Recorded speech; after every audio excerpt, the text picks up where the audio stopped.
오늘 한국 증시가 어제 충격을 극복하고 회복을 했어요. 코스피가 2.4% 오르고 코스닥은 5.5% 올랐는데요. 어제 충격을 훌훌 다 털어버렸는데 어떻게 이런 일이 벌어질 수 있었을까? 외국인들은 계속 주식을 팔고 있고요. 선물도 하락에도 돈을 걸은 상태였는데 어떻게 증시가 이렇게 많이 오를 수 있었을까? 한번 이야기해보도록 할게요. 뉴스에서 나온 이유는 중국 증시 경기 부양책이 나올 가능성이 있다는 기대감이다 라고 말을 했는데 화장품, 엔터, 정유주가 오늘 올랐습니다. 그런데 한국 증시와 다르게 중국 증시는 오전부터 장마감까지 계속 흘러내렸죠. 그러니까 기대감 때문에 한국 증시가 이만큼 올랐다라고 되려면 중국 증시가 엄청나게 올랐어야 되는데 그렇지 않은 상황이라는 거죠. 저는 이거는 아니라고 봅니다. 외국인들이 많이 하는 항생 지수를 보면은 더 많이 하락해서 마이너스 0.5%로 마감을 했어요. 중국 부양책 기대감으로 중국 증시도 안 올랐는데 한국 증시만 올랐다? 말이 안 되잖아요. 이거는 아니고 이틀 뒤면 한국은 선물 옵션 만기일입니다. 오늘 시장을 보면은 개인은 주식을 또 던졌습니다. 매일 4천억, 5천억 가량의 주식을 순매도하고 있어요. 외국인들도 순매도를 했습니다. 오직 기관만 주식을 사서 바쳤죠.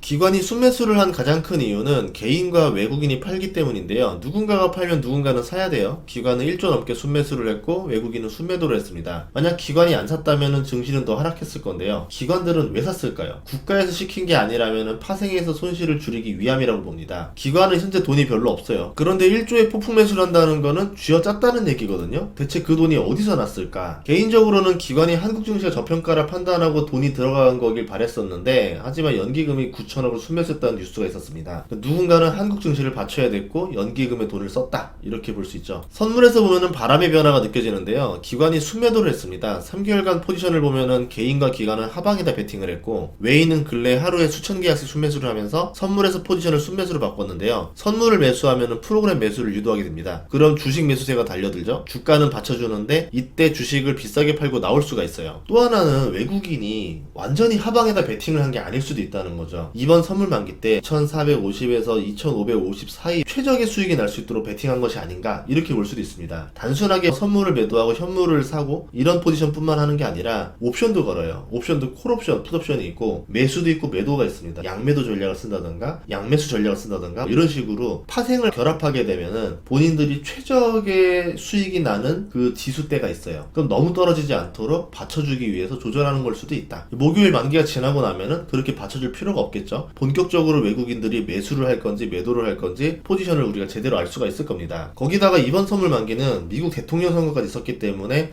투기세가 굉장히 강했죠. 내년부터는 덜 할 거라 보고 있어요. 외국인들이 선물을 매수하는 게 내년에 한국 증시가 좋을 거로 생각해서 그렇게 행동을 한 거다.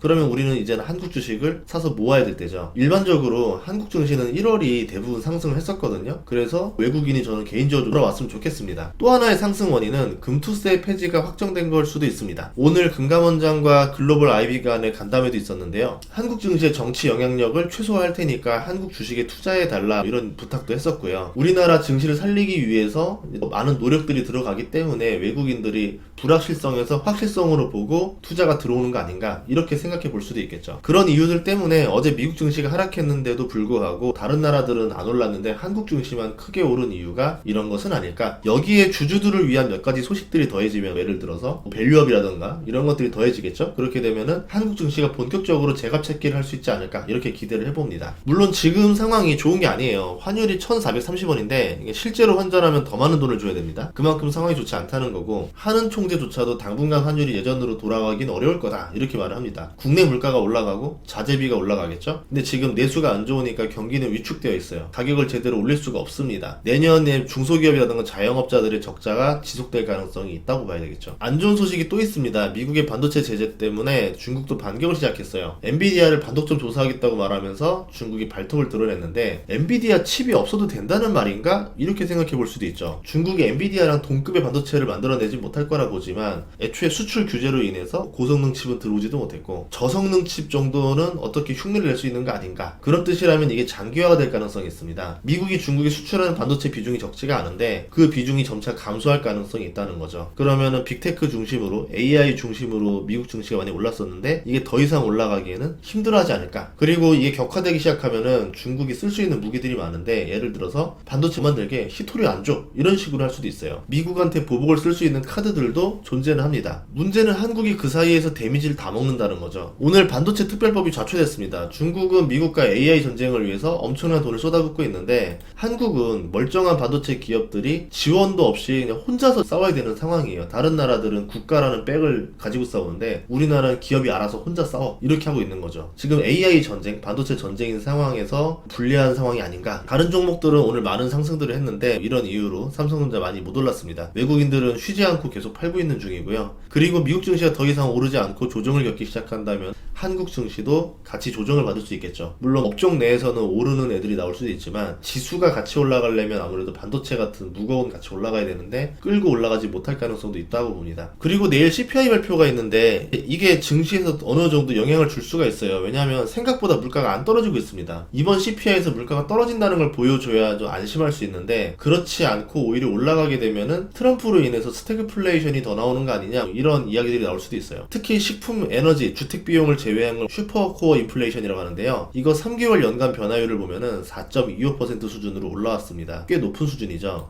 금리를 계속 인하할 정도로 지금 물가가 안정된 상태는 아니다 라고 볼 수 있죠. 슈퍼코어 CPI가 올라가면서 미국채 금리도 같이 올랐는데 4.2% 수준에서 만약 CPI가 예상보다 높게 나온다면 국채 금리가 더 상승할 수도 있어요. 만약 경기가 지금처럼 좋다면 괜찮은데 증시 상승에서 나온 초과소득이랑 이걸로 인한 소비, 그래서 서비스 고용은 좋았었잖아요. 제조업은 둔화됐었지만 그래서 서비스랑 여기서 나오는 고용들, 초과소득 이게 경기를 받쳐줬는데 주식시장이 빠진다면 어떻게 될까요? 초과소득이 급감하게 됩니다. 소비가 감소하면은 서비스에서도 고용이 빠르게 줄어들겠죠. 이게 제조업보다 서비스가 더 가변적이기 때문에 영향을 더 빠르게 먹게 됩니다. 그런 이유에서 지금 증시가 긍정적으로 해석할 부분들도 있지만 지뢰밭도 많이 있기 때문에 어느 정도 조심할 건 조심하면서 좀 투자를 해야 된다.